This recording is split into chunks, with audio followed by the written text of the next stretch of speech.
Would you like to accelerate your career and reach your full potential in just minutes a day?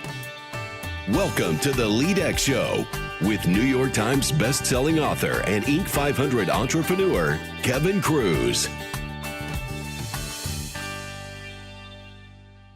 How can you kickstart a powerful conversation at work? Hello, everyone. Kevin Kruse here. Today, we're going to learn how you can lead yourself and others to great success. But first, don't forget to sign up for our newsletter at LEADx.org. Each super short issue has actionable tips to advance your career and to fulfill your potential. Visit LEADx.org.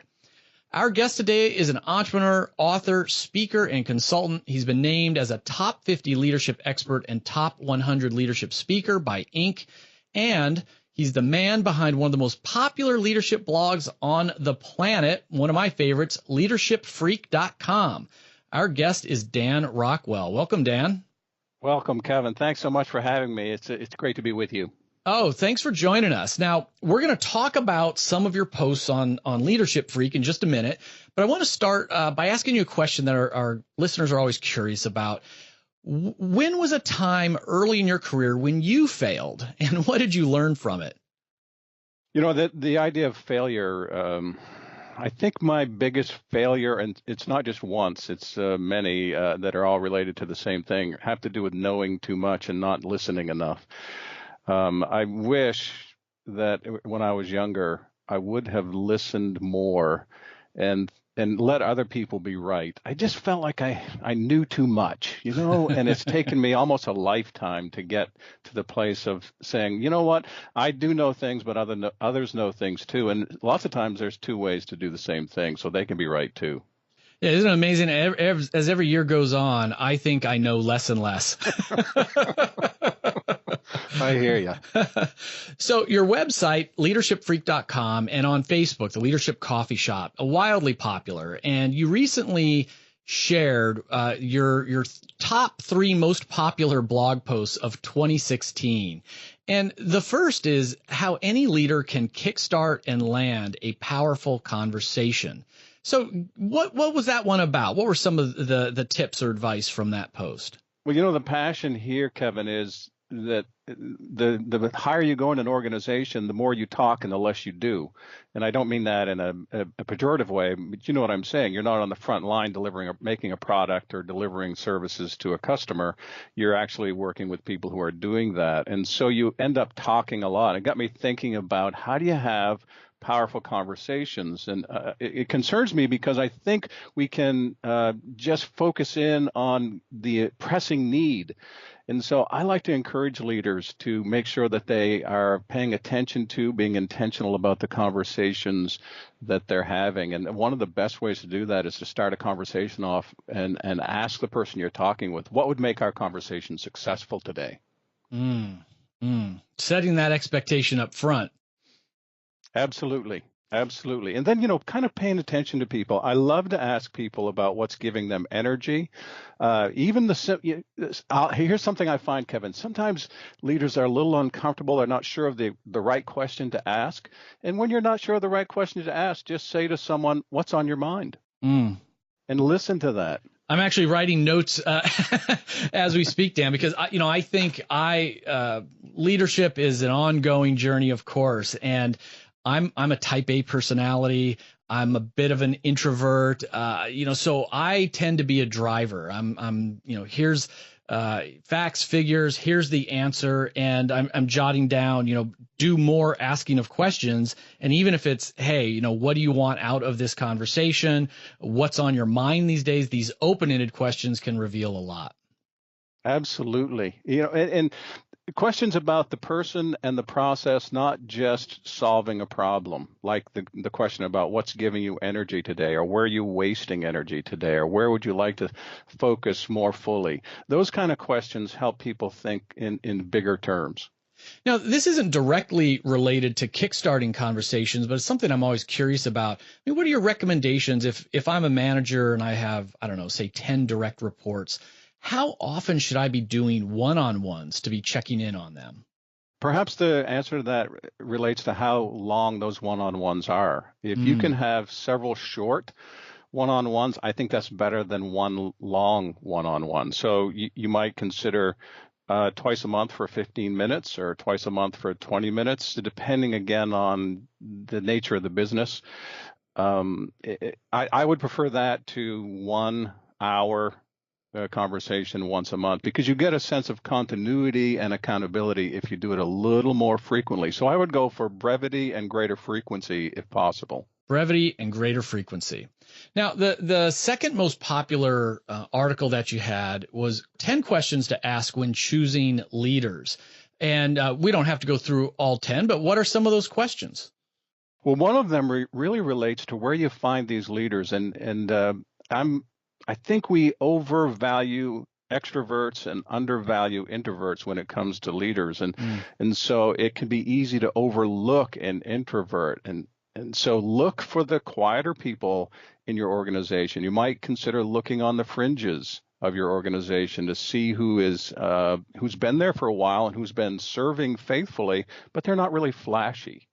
Yeah, Dan, you just triggered a personal memory from way back. I was freshman in college and living in the freshman dorm, and there was a group of young guys and young women that I was hanging out with, kind of my clique on the dorm room floor, and it was still early in the semester. And one day we all wake up and there was these envelopes outside of some of the people's doors, including all of the people that I was hanging out with, but I didn't get an envelope.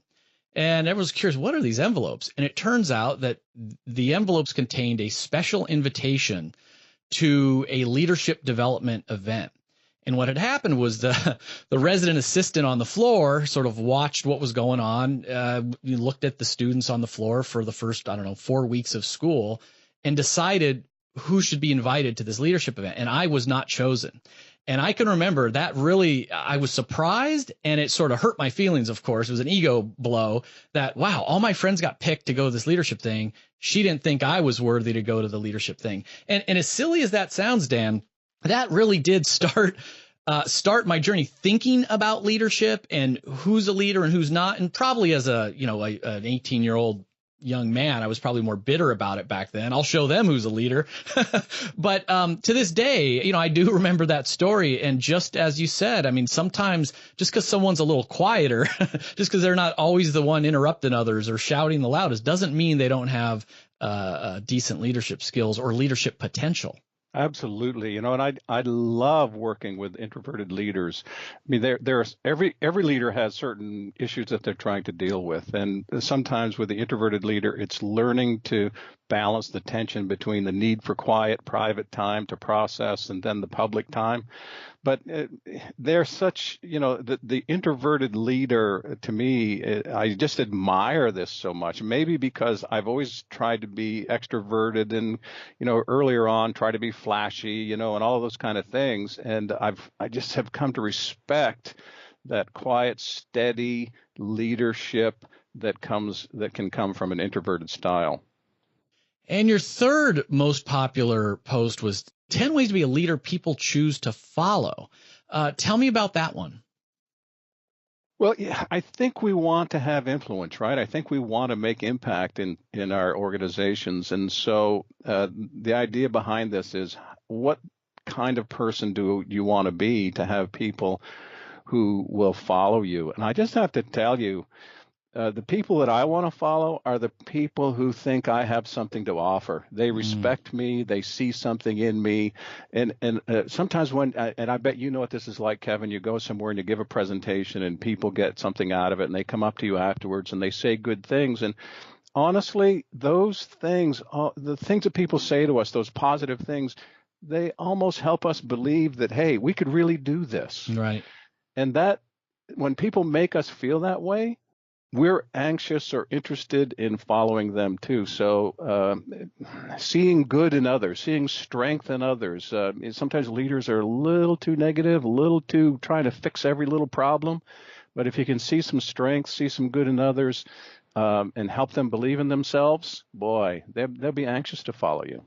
And Dan, that really sits so close to my heart. I literally, one of my big words is potential, helping others to fulfill their potential. And I think so many people out there either don't understand what they're capable of, or someone might on your team might envision that they only have this one career path, but maybe you think they have some strengths and they should consider another one. There's lots of ways to help people realize their true value, get to their potential. And you're right. I mean, those who have helped us are the best bosses, the mentors, even friends. I mean, we remember them always. We're so grateful for that.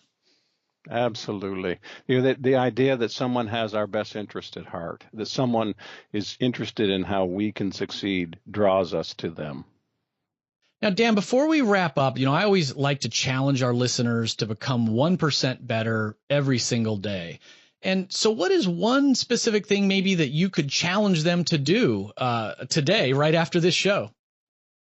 Great question, Kevin. And here's what I like to do with leaders is challenge them to do a walkabout. So you could leave your office right now and do a walkabout around your organization with a certain intention in mind. You're going to walk about to see people doing good.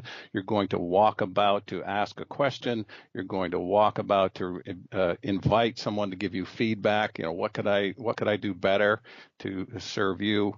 But the idea of a walkabout, to take 10 or 15 minutes, get up from your desk and walk around the organization and make intentional contact, I think can make a big difference for leaders. Dan, that's brilliant. I recently was talking to Doug Conant, who is the former CEO of Campbell Soup and sort of renowned in the employee engagement world. And when I asked him sort of the defining moment when he really turned the corner at Campbell Soup and started turning engagement around, I expected him to talk about some big leadership program or a consultant that came in or something. And he said he started walking around every day. So what your challenge, actually turned around Campbell Soup at one point. He said he was so shy, he wasn't comfortable just walking around talking to people all throughout Campbell Soup, but they were doing one of those health initiatives, like see if you can get 10,000 steps a day. So he would lace up his sneakers and go walking around to get his 10,000 steps. And slowly but surely, he would start to ask questions. He would start to give encouragement. And he said it was really that daily walking practice that put him into that leadership mode and connected with others. That's a great challenge. Yeah, absolutely. Love Doug. And if anybody were to follow his example, it would certainly be helpful. Dan, what's the best way our listeners can find out more about you and what you're up to? Well, they could go to leadershipfreak.blog, or they could drop me an email, dan@leadershipfreak.com. And I do try to get back to people via email when they send notes. Best named blog I know of, Dan. Leadership Freak. I love it. All right, friends, you've just been mentored by leadership guru Dan Rockwell. You can get links and show notes from this interview over at leadx.org. One more favor, listeners, if you've gotten even one new idea from the LEADx show, please take a minute, just leave a short, honest review on iTunes, because the more reviews a podcast gets, the more iTunes will show it off to other people. Leadership isn't about a title or power or authority. As Dan said, leadership is about influence. I'm a leader. You are a leader. We are all leaders. The question is, who are you going to lead today?